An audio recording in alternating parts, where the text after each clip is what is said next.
With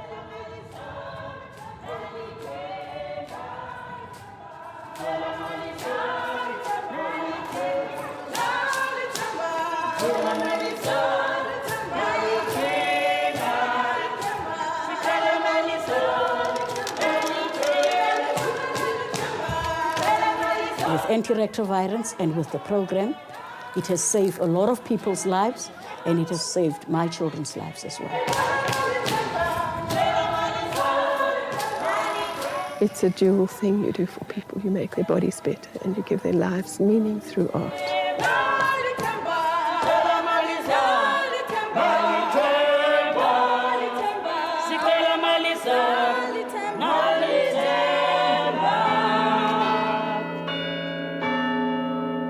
Southwark Cathedral in London is preparing for the unveiling of the Keiskamma altarpiece.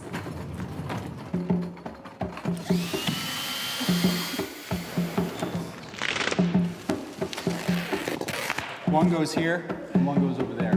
14 panels of embroidery, beadwork and photographs make up the altarpiece, which will be on display in the north transept. It was made 6,000 miles away in the village of Hamburg in South Africa. More than 100 women worked for 6 months to create this work of art, which tells the story of HIV and AIDS in their community.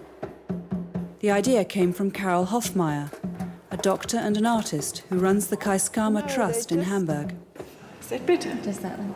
This one. I work as a doctor in this village, and I've long jumped in my work between art and health.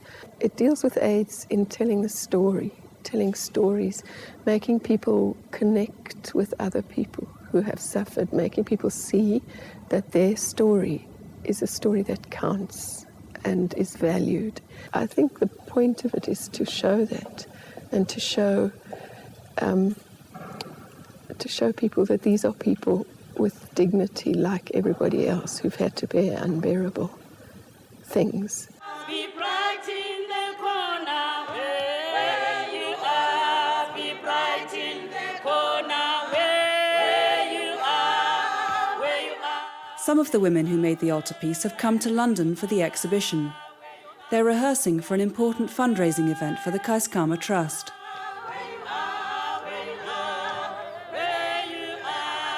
Hamburg lies on the banks of the Keiskamma River in South Africa's Eastern Cape province. It's a rural area with great poverty and deprivation. Carol moved there 8 years ago. When I came to Hamburg, it was the first time, believe it or not, that the real realities of what it means to live not knowing if tomorrow you've got enough food, or if you can get a sick child to hospital, or if the ambulance will come, were brought home to me. And then the absolutely beautiful physical environment, which is very unspoiled. And those two things made me want to do something so that people had some money, some income. And that's when I started the embroidery project. In 2005, the altarpiece was made. A picture of life in a community where 1 in 6 adults is HIV positive or has AIDS. The first panel shows a widow in front of the cross, wearing traditional mourning clothes after her husband has died of AIDS. Her children stand beside her, representing AIDS orphans across Africa. On either side stand 2 respected village elders. Legina, dressed in her church clothes. The other, Susan, has lost her youngest son to AIDS. His death and funeral are shown in the bottom panel. Inside the first set of doors is a vibrant and colourful vision of a different life in Hamburg. The women were asked to picture abundance and life without suffering, life without AIDS and poverty.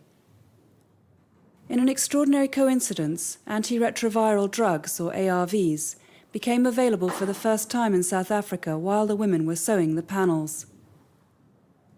Everyone knew that there were people in the village who had started the drugs and were beginning to get better. So it was an indirect, synchronous thing that happened, that there was in effect not a heavenly resurrection, but really people call it the Lazarus effect. Dying people got up and walked, and that happened simultaneously. So I think some of that is stitched in to the altarpiece. The second set of doors opens to show 3 life-size photographs of local grandmothers with their grandchildren. They represent the strength and resilience of grandmothers across Africa who have taken on the burden of caring for the millions of children orphaned by AIDS.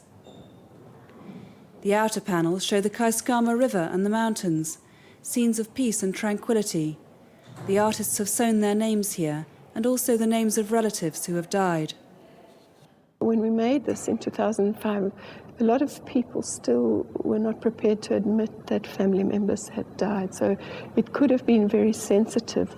So only people who knew that their family member or their own family wouldn't mind that their names were recorded here have put their names on here as a kind of memorial to them. Bluish green. Back in Hamburg, women from the Keiskamma Art Project are creating a new tapestry, a giant wall hanging of African trees commissioned by a construction company in Johannesburg. Zukiswa has been part of the project from the start and worked on the original altarpiece. I-project ibaluleke kungokuba okokuqala bendingaphangeli ndihlele ekhaya, so ngoku ndiyaphangela, ndiyakwazi uzenzela izinto for ekhaya, nabantwana bam ndiyakwazi ubathengela izinto. So ibalulekile ukuba ngaba ukuthunga ndakufunda apha eprojectini, ndiyakwazi ukuthunga, so akho nto ndingakwazi uyenza ngenxa yokuba ndisebenza apha eprojectini.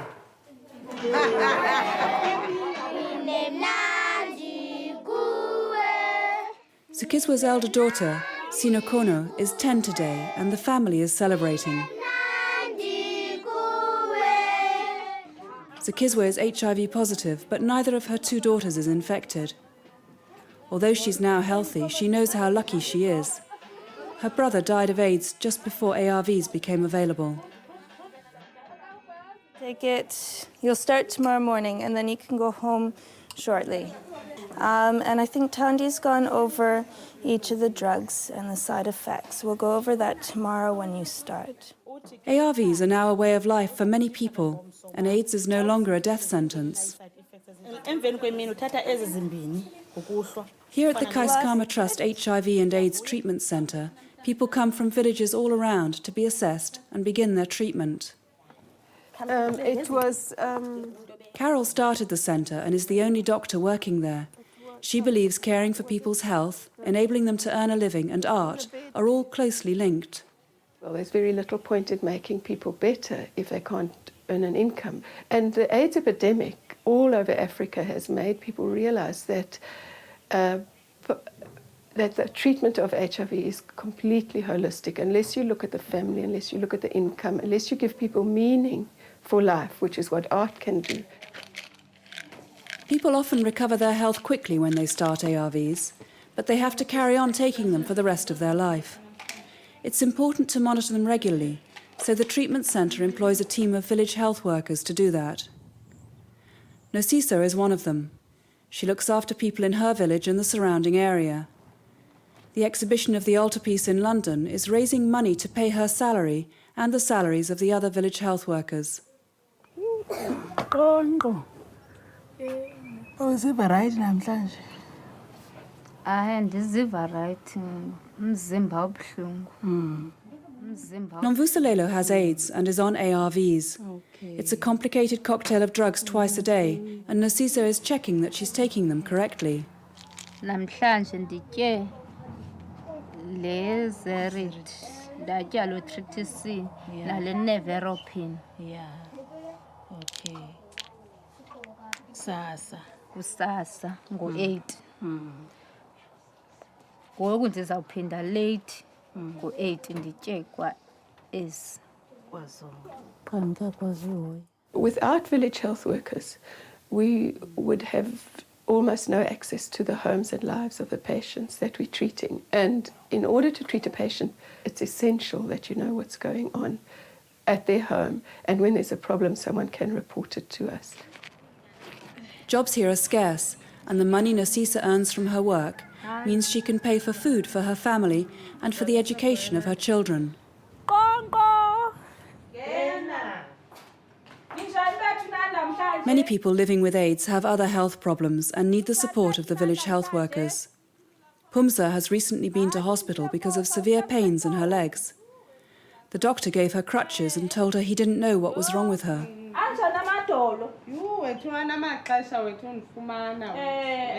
I have a problem with my legs. Dr. Baker wrote me a letter to go to the orthopedic clinic in Frey Hospital. And then the doctors told me I never walk with crutches because there's nothing they can do. And they didn't know what is it I'm having. So now I'm walking with the crutches. I think it's my whole life. Noma Temba has been visiting Pumza regularly ever since she discovered she was HIV positive. She came to me one day and she disclosed her status to me. And we sit down and talk and just give her a moral support that it is not the end of the world. She must continue with her life as it was before. Sis Noma Temba helped me at the first time I was diagnosed I'm HIV positive. She has a care about me. She was like my sister or my mom.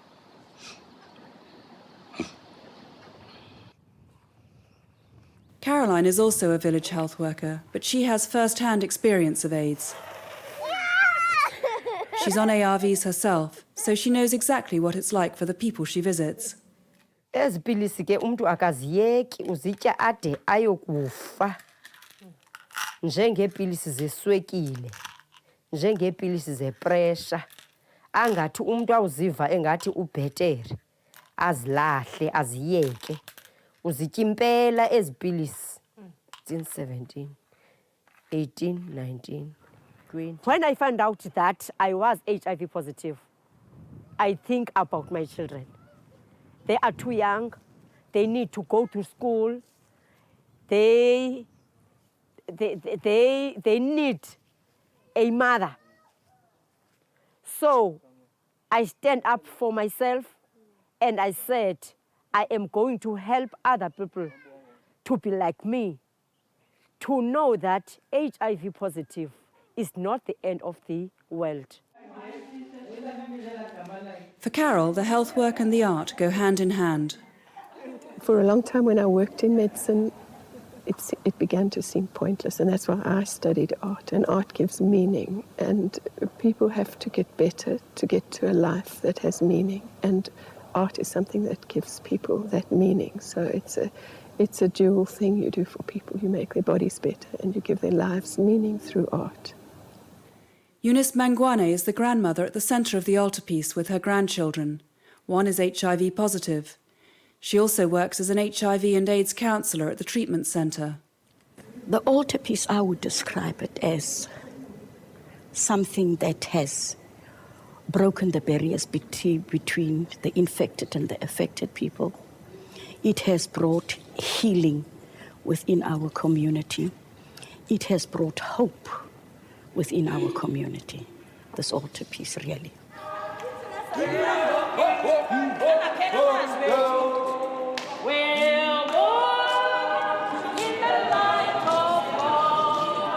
It's the night of the Keiskamma Trust event to raise money for the village health workers in Hamburg. The first panel is about crucifixion. We all know the Bible story. And these children here, as you can see, those are orphans. Their parents died of HIV and AIDS, and they left with no parents.